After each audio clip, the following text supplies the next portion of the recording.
Hello, welcome back to another episode of the Self-Development with Tactics podcast.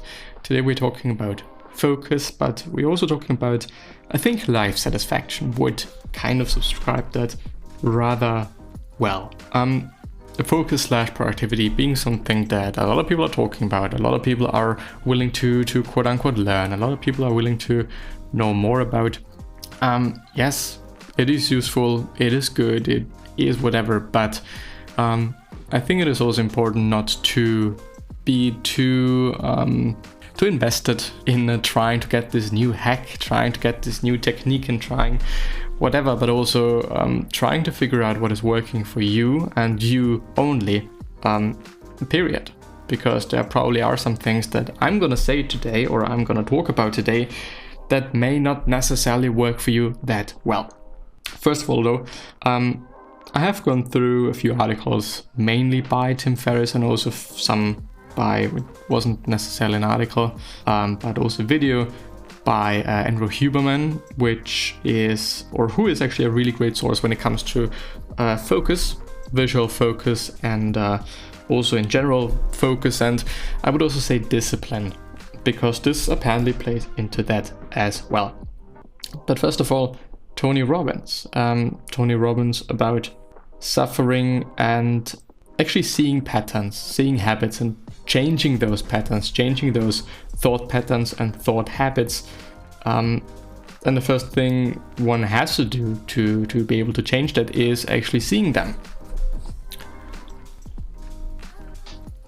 And trying to work them out, trying to figure them out. Because I cannot change anything that I cannot see. So there apparently are 3 triggers, and there might be tons of different concepts and tons of different things that one might focus on, might have in mind and whatever. But one trigger is loss. I have read back in the days, and I think this is still applicable and still a thing, that loss hurts more than gaining something is pleasurable. So when I'm losing an apple, when I'm losing a pen and whatever, it is more painful than gaining one apple or gaining one pen, and so on and so forth. You get the trick. So loss is a trigger. When I think that I will lose something or I have lost something, when I in my mind paint this picture that I indeed lost something or I am about to lose something, this is a trigger. Second of all, feeling like you have less than maybe somebody else. And the third one is never. Just saying never. I'll never be this. I'll never be that. I'll never have this. I'll never have that. And so on. Don't say that. Just don't. Because one is painting a picture that also when it comes to loss, which is a bit more complicated though, I think. What is never? Am I never gonna be happy? Who the fuck knows? Of course, what I'm now saying, I am young, still young, and I'm having a lot of time in front of me, might not be applicable to everyone, but we still have quite a few years. I think everyone that is watching this video or listening to the podcast and whatever is still having some time, quite some time indeed. And 1 year is a lot of time. Half a year is even a lot of time in which we can create this change that we should be creating. So me saying I will never be happy, I will never be successful, I will never get this to work, and whatever, so on and so forth, this is not really true, and this is not really what things are like. This is not the truth, quite. I cannot say that. Nobody fucking knows, and I just don't know either. So mastering the mind is important, because if you are not mastering the mind is gonna master you. And as interesting as it is, this is also something I have read in a summary about learning by a champion in, I think it was kind of a memorizing championship and whatever, who also said you have to paint this picture of actually being quite self-confident that you're going to be able to make it, that you're going to be able to learn that. Being in this space, being in this space of mind, frame of mind, having this worldview just enables you to also then do that. If you're very pessimistic, which for some people is the case and also for me is the case quite often, it just gets harder. I don't want to say that it is impossible. because never say never. But I think it is tremendously hard then to do that. So having this picture painted, having this bit of a introduction, bit of a worldview, quite a few things to think about. When I'm trying to do something, when I'm trying to get done something, one of those questions, one of those thoughts that quite frequently and quite initially pop into my mind is, would that bother me? So when I'm about to do something, does it bother me that I am not doing something else now? Or in the future, will it bother me that I haven't done it now instead of the other thing that I'm participating in at this point, or whatever the fuck I'm doing? For example, now me recording this podcast is basically this thing. I know that later in the day, I would have told myself, okay, why haven't you done this earlier? You should have done this earlier. I want to get certain things out of the way so that I can concentrate on some different things. Learning for me. So this is a big one for me personally that I have seen recently and also back in the days quite frequently. Then would I be satisfied only accomplishing this? When you are about to do something, would you be satisfied if you in this day only accomplished this particular task or this particular thing? Would you be happy about that? If no, do something else. If yes, keep doing this, and maybe having a list of certain items or certain tasks that you are about to do today or that you're having to do today. Keep that in mind and work on that, having that list. And also, will it make other things easier to knock off? For example, me doing the podcast today, is it then easier for me to sit down and study and learn the shit that I have to learn? Probably yes, because I'm not having this other thing. I'm not having the podcast in mind all the fucking time, and I can just, shift my focus completely. Not being bothered by some thoughts that might come up and then whatever that would really fucking piss me off indeed. So also something to consider. These two questions, by the way, are from Tim Ferriss. There are a ton of really great also videos by him and articles, of course, and then whatever that you might be getting into to see what you can get out of these techniques and get out of certain thoughts. But still, I do want to underline, spending your whole day being quote unquote busy trying to research this new thing, this new task, this new hack, this new whatever, to increase your productivity, increase your focus and whatever the fuck, is probably not time spent very well, to be honest. So being busy and this whole thought of, okay, I'm having 7 trillion companies and I am working on all of them simultaneously, I'm such a busy person. It might sound cool to other people, it might seem cool to other people, but in the end, no. Being busy is just trying to get away from certain things that you actually have to do.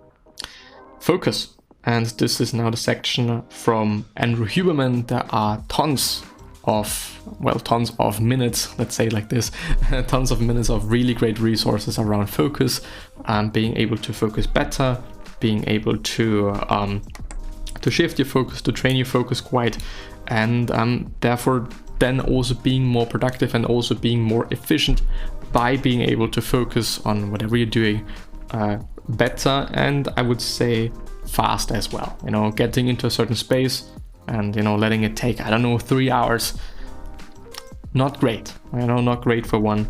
Being able to get into this mode, get into this flow state quite maybe quickly is also a great skill to have, I would say. Visual focus. Picking a spot somewhere, probably far away in your room or when you're having a window outside and whatever, and focusing on the spot for quite some time, a few minutes, without blinking. If you're having to blink, you should blink. Medically speaking, you should fucking blink. Don't blink, don't get hurt and then whatever.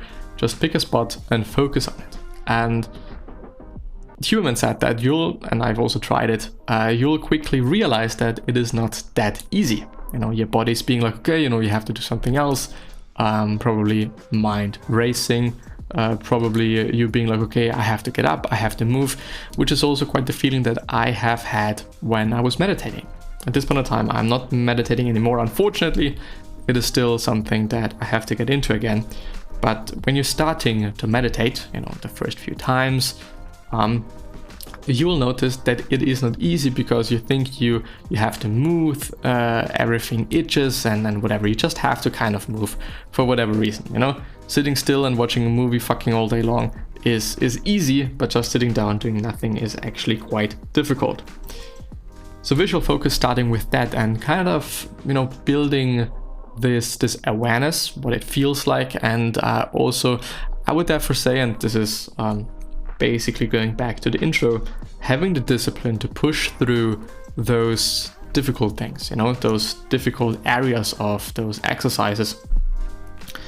Sticking to a plan and hitting milestones also being a huge one Huberman was talking about in this video, and doing things out of stone, something that I have written down. These two. Do you know anybody that is trying to train his or her focus? Is there anybody that is so disciplined that maybe quite huge parts of their life are planned and they are trying to hit those milestones? And I'm really not talking about like, okay, you have to build this business, you have to, this dumb shit. Unfortunately, a lot of social media channels, let's put it like this, are putting out there. I don't think that it is really important for everyone to have their own business, to be I don't know, like there's so many things those channels, those people are talking about, are spreading, are trying to spread. And I think also people really believe in that, but it kind of bothers me. The reason why I'm willing to think about productivity and also sharing those thoughts and those pieces of information that I'm researching there is because I believe that it makes lives better by being able to have an easier time getting those things done that you should be getting done, because sometimes we just have to do the work, whether it is studying to get to where we want to be, actually working, whatever job it might be. Thinking about that also, by the way, the 80-20 rule and so on and so forth, just making your life easier and, quite also making more time for doing things that you indeed enjoy. If work and whatever you're having to work on is not really something that you enjoy, because at some point, I think we all realize, and a lot of people realize, that we have just a certain amount of time on this planet. And I believe that spending this time that we're having on something that we just really don't enjoy, this cool business that we are trying to build, is really not worthwhile. I'm not saying that you should not have your thing going on, you shouldn't have your podcast, but whatever. But having a greater goal and having a reason why to do that, and I think should not necessarily be selfish, makes sense, and is probably a really good idea also to make it more sustainable, and so that you can indeed do that for longer. This is also one of the reasons why when you're researching something or when you're working on something that is really fun for you, you can do this for quite a long time. So some things I've got and said, if I remember that correctly, and it is paraphrased, professionals, well, not necessarily professionals, but one can learn to love one's job, or have fun doing one's job. Doesn't have to be the other way around, it doesn't have to be, okay, I'm having this hobby, I'm having this one thing that I really like to do, and so I'm making it my job, but also the other way around. This is, I think he was also talking about being a professional, like trying to enjoy those things that you're doing anyways. It makes sense, your life probably isn't easier by being pissed off every day because you make yourself believe that whatever you're doing is such a shitty job and that you hate it, instead of, picking out those 3, 4, 5 things that you indeed enjoy. And I'm not talking about painting a picture that is not reality and talking yourself into certain things so that you believe certain things yourself. This is not what I'm intending to spread here, but wondering questioning things and making things more interesting by engaging with them, by thinking more about it, not trying to get rid of it, you know, every single second of your life. You know, I hate my work, don't want to have to do anything with it. Maybe there are parts that you indeed really enjoy and find deeply interesting, and maybe just, you know, making a game out of it. How fast can it be so that I can get home as quickly as I can, so that I can do things that I enjoy a bit more. But still, being busy, and I think this is one of the most important points, being busy and seeing being busy as cool, I think does not make any sense, and is definitely not advisable by me, and not advisable by so many great minds and so many great thinkers. They actually ditch it, you know. But on the contrary, painting this picture, having this worldview of those guys were only working, those people, those amazing women that we've seen in history as well, they have only been working, they've only just been productive all day long. This is also not quite the truth. Quite a lot are depressed, quite a lot of these people are drinking and whatever. So this perfect picture that we sometimes paint for ourselves and other people paint for us, it is not always the truth. But yeah, with that being said, I'm hopefully gonna see you next time.